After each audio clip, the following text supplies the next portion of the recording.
देखो स्थिर ताप पर अभिक्रिया 2SO3 बराबर है 2SO2 प्लस क्या है आपका O2।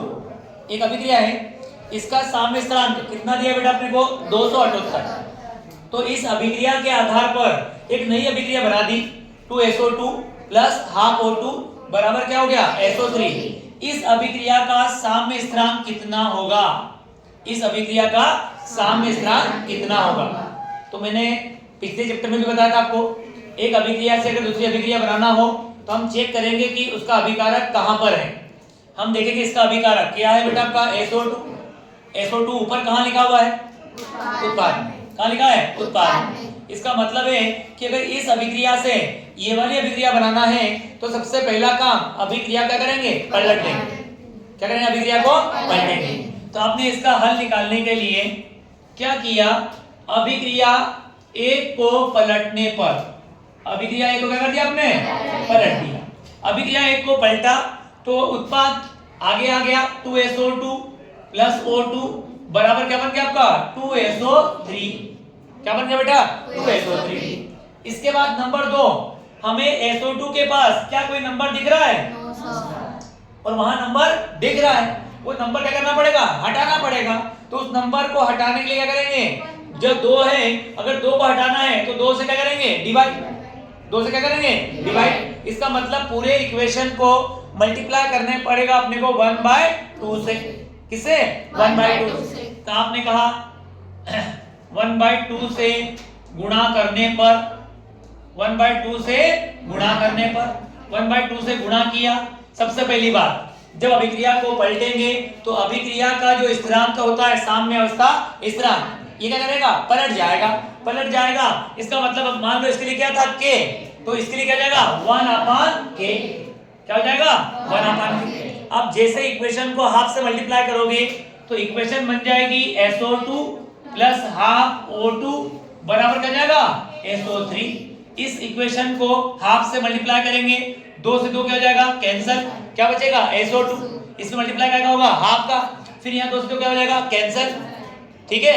अब जो नंबर से मल्टीप्लाई किया वो नंबर इस साम्य का पावर बन जाता है।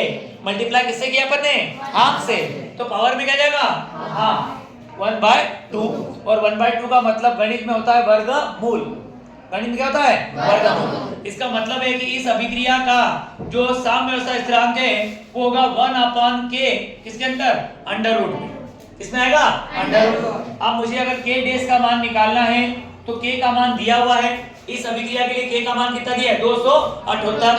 तो करनी में कितना आएगा बेटा? 278। अब इसको हल करते आना चाहिए आपको। इसको हल करना है, वर्गमूल निकालना है तो 8वीं की भाग विधि का उपयोग करना पड़ेगा। लंबी भाग विधि अगर आपको याद हो तो लंबी भाग विधि में 278 लिखा आपने, 2 जोड़े बनाए है ना। कोई ऐसा नंबर सोचेंगे जिसका उसी में मल्टीप्लाई करे तो कितना जाए? 2। तो ऐसा कोई नंबर नहीं है जिसका उसमें मल्टीप्लाई करे कितना जाए? 2। इसलिए हमें करना पड़ेगा मल्टीप्लाई कैसे? 1 का मल्टीप्लाई 1 में। तो 1 का मल्टीप्लाई करेंगे 1 में, 1 × 1 1। यहाँ होगा प्लस, यहाँ होगा माइनस। यहाँ से उतारा बेटा अपन ने 178। इसके बाद यहाँ एक ऐसा नंबर लिखेंगे जिससे इस नंबर को मल्टीप्लाई करने पर कितना जाए? 178। तो मैंने यहाँ नंबर लिखा ऐसा 6, इसको मल्टीप्लाई करा कैसे? 6 से। तो मेरा आंसर आया 156। कितना गया? 156। अगर मैं 7 लिखता तो वैल्यू कहाँ चली जाती? आगे लिखना पड़ा क्या मुझे? 6। तो ये आ गया आपका 6। इसका मतलब 1/√278 का जो मान है वो K डैश का मान आ गया 1/16। कितना गया? 1/16। अब इसको डेसिमल में बदल लेते हैं। 1 को डिवाइड करते हैं किससे? 16 से। डिवाइड में क्या लगाएंगे? 0। फिर क्या होता है बेटा अपने? पॉइंट। फिर क्या लगाया? 0। फिर डिवाइड नहीं होगा, फिर क्या लगाएंगे? 0। फिर उतारा अपन ने 0। फिर कितना जाएगा आपका? 6। तो K डैश का मान आ गया है 0.06। और 0.06 को आप लिख पाएंगे 6 × 10 की पावर -2। 6 × 10 की पावर -2। तो ऑप्शन में ये दिया हुआ है बेटा, ऑप्शन में ये दिया हुआ है। सुन लिया आपने? तो यहां तक जाना पड़ेगा क्योंकि मैथ्स था, जेईई मेंस लिखा हुआ था। तो सवाल की कठिनाई केमिस्ट्री में भी आई और कठिनाई कहां पहुंच गई आपकी? मैथ्स में। और मैथ्स में 2 फंडे आपको अप्लाई करते आना पड़े। एक था वर्गमूल निकालना लंबी भाग विधि से, दूसरा डेसिमल वाले नंबर को किस में लिखना, पावर के रूप में। समझे आप सभी? तो ये सवाल इस प्रकार सॉल्व होगा।